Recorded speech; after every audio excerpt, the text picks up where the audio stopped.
My dear students, today we will discuss about the chemical kinetics. You know, chemical kinetics is the branch of chemistry which deals with study of rate of a reaction. So we will concentrate on rate of a reaction. Now, what is rate of a reaction? Rate of a reaction. It can be defined as the rate of change of concentration of reactant or product per unit time. Let us consider a general reaction A giving B. Here A is reactant and B is product. So if we represent the rate in terms of A, that means in terms of the reactant, it will be minus delta A by delta T, where delta A is the molar concentration of the reactant, that means change in molar concentration of the reactant A, and delta T is the change of time. We have given one negative sign here.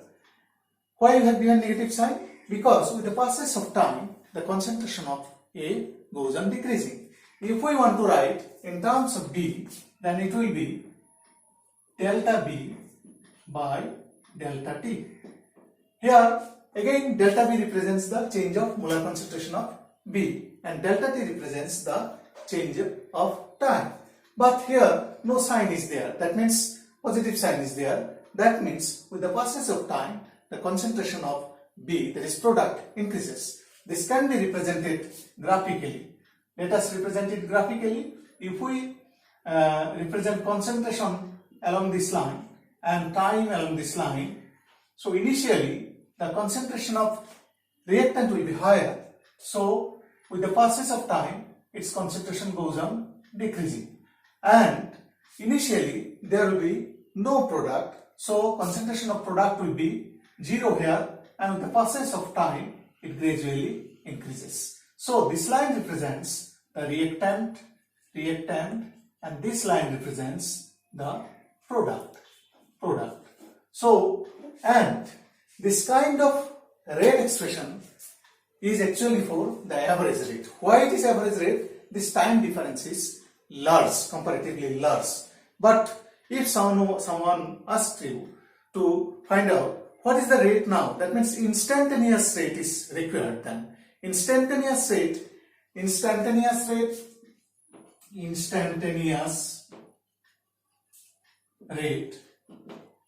it can be defined as the rate of the reaction when the time difference is very less. Suppose we want to express or we want to write the instantaneous rate, expression for instantaneous rate in terms of A, then we'll write limit delta T tends to 0 minus delta A by delta T, and this is represented as minus dA by dt.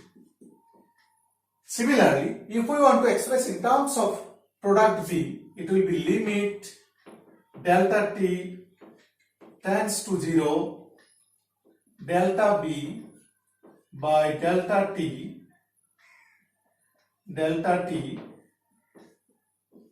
and we can represent it as dB by dt. So these are the expressions for instantaneous rate of a reaction. Now generally what we get, always will not get a reaction of this type. In the reactions there will be some stoichiometric coefficients. So let us consider a reaction of that kind. AA plus BB giving CC plus DD. Here the capital letter A and B represents the reactant, small a represents the stoichiometric coefficient of A, small b represents the stoichiometric coefficient of B. Similarly, capital C and capital D represents the product, and small c and small d respectively represents their stoichiometric coefficients. So for such kind of reaction, if we want to write the rate expression, rate will be rate is equal to minus 1 by A dA by dt. So this is in terms of A, and in terms of B will be minus 1 by B dB by dt. If we want to write in terms of product, that it will be 1 by C dC by dt, 1 by D dB by dt. So in this way we can represent, or we can find out the rate of a reaction. Now if we want to find out the unit of rate, then you will see from the definition itself we can find out the unit, right? So rate is represented again, rate is equal to change in concentration by, that means change in time. So here concentration by time, from this factor if we represent concentration by mole per liter, suppose mole per liter, and time by second, suppose second, then our unit of rate will be mole per liter per second. Here this is the unit of concentration and second is the unit of time, so we are writing per second. Now come to the another term, that is another point. We have seen that there are certain factors on which rate of a reaction depends. Factors on which rate of a reaction depends. Number one, nature of the reacting species. Nature of the reacting species. Number two, concentration of the reactant. Concentration of the reactant. Number three, effect of temperature. Number four, presence of catalyst. Number five, exposure to radiation. These factors we will discuss one by one in the next videos. Now, after this, we can explain about the rate law. So, what is rate law? We have to explain. Rate law.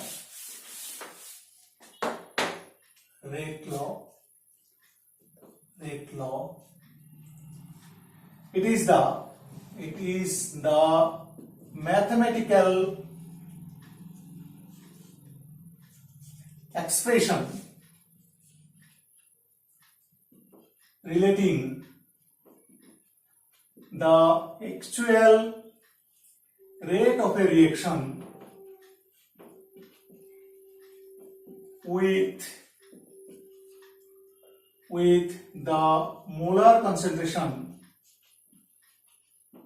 of the reactant. Again, we will consider a general reaction AA plus BB giving product.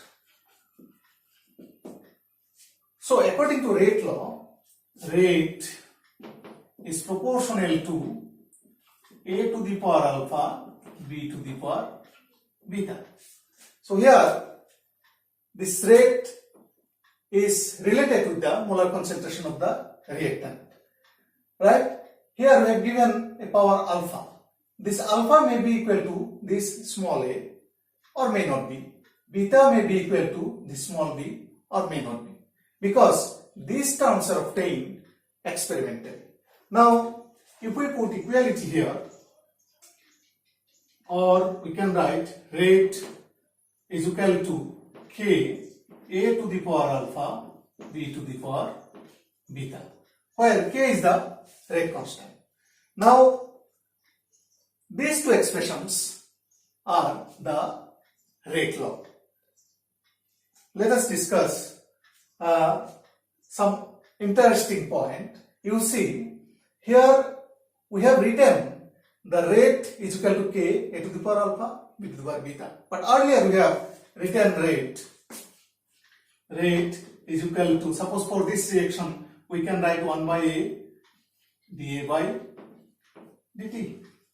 You see, this is the rate of this reaction and this is also the rate of this same reaction. So we can write, therefore we can write minus 1 by a dA by dt is equal to k a to the power alpha p to the power beta. This equation is known as the differential rate equation. Differential rate equation. Okay? Now we'll move to the other part. We have to discuss about the molecularity and order of a reaction. Before going to that part, we must know what is elementary reaction and what is complex reaction. Elementary reaction.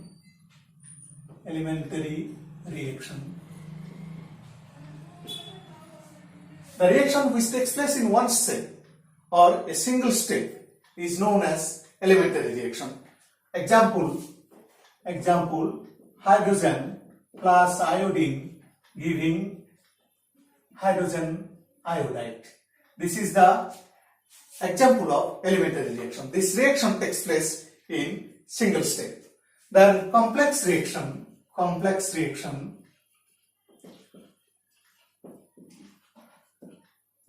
Now we can define the reaction which is taking place in more than one steps or number of steps are known as complex reaction. Here we can consider the example of decomposition of nitrogen pentoxide.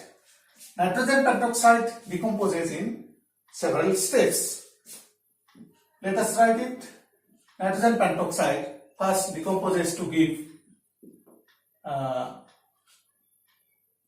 NO2 plus NO3.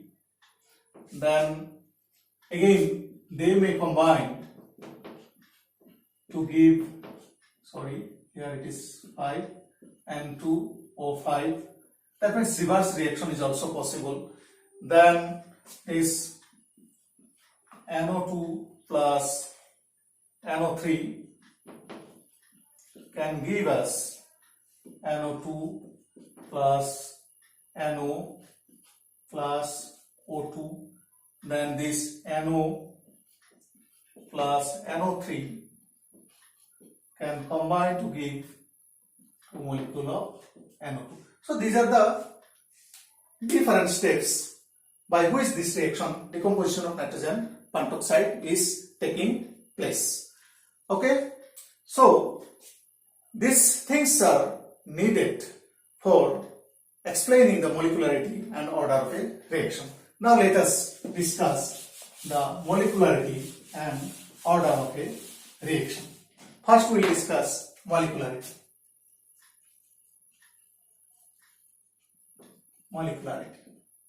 How we can define it?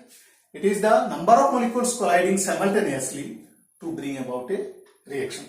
That means how many molecules are colliding simultaneously to form the activated complex or to bring about the reaction. So when in a reaction there is one molecule, it will be called as unimolecular reaction. And when there are two molecules colliding simultaneously to bring about the reaction, it is called bimolecular reaction. And when there are three molecules colliding simultaneously to bring about a reaction, then it is called trimolecular reaction. Let us take some examples. That means in case of unimolecular reaction, generally decomposition takes place. Let us take the decomposition of phosphorus pentachloride. Here we will get PCl3 plus Cl2. Phosphorus trichloride plus chlorine. Here one molecule decomposes to give two molecules. So this is unimolecular reaction. Another reaction we are taking, hydrogen plus iodine gives us HI. You see here two molecules are colliding, two molecules are reacting, so it is called a bimolecular reaction. Bimolecular reaction. Now another reaction we will consider SO2 plus O2, sulfur dioxide plus oxygen giving sulfur trioxide. So if we balance, here we have to put 2.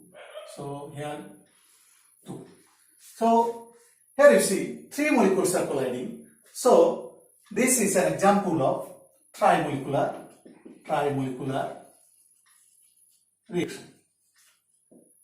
So molecularity greater than 3 is not known. Why? Because simultaneous collision of more than 3 molecules is not possible. Now we will discuss some characteristic points of molecularity. Characteristics. Number 1, molecularity is a theoretical fact. Molecularity is a theoretical fact. That is why you have seen directly we can come. Here 1 molecule is there, so molecularity 1. Here 2 molecule is there, so molecularity is 2. Here 3 molecules are there, so molecularity is 3. Then second point, molecularity is always a whole number. Molecularity is always a whole number.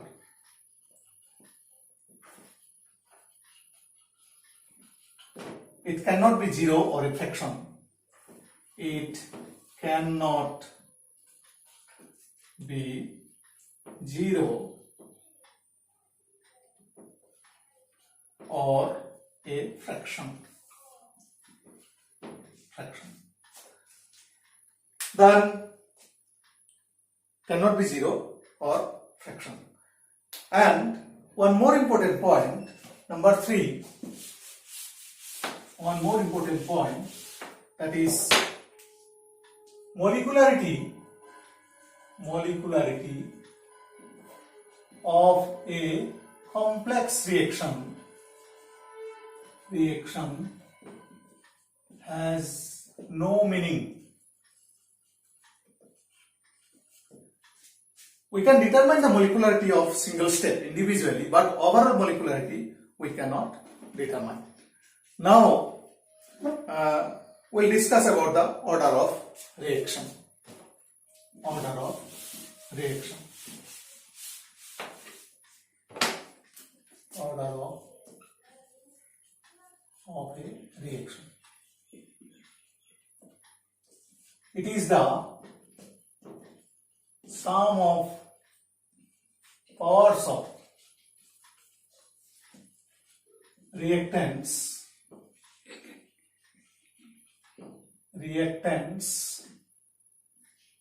required to express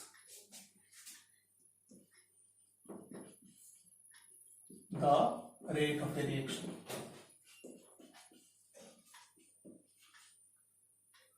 That means it is the sum of the powers of the concentration terms of the reactants required to determine the rate of the reaction.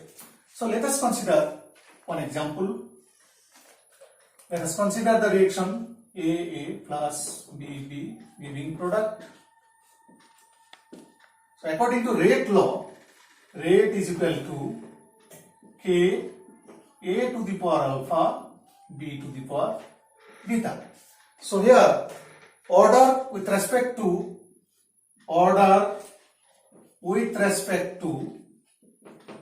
A is equal to alpha, order with respect to B is equal to beta, and overall order is equal to alpha plus beta. Now we have to explain the characteristics of order of reaction. Characteristics. Number one, characteristics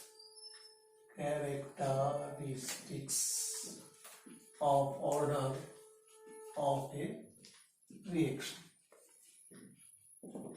Number one, it is an experimental fact. It is an experimental fact. Number two, order may be 0,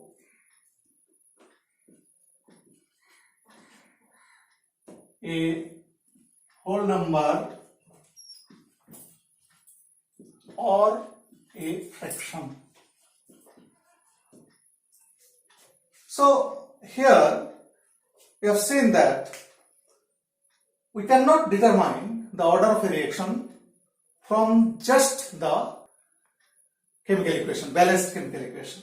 We have to find out the power of the concentration terms experimentally. Then only we can determine the order of the reaction.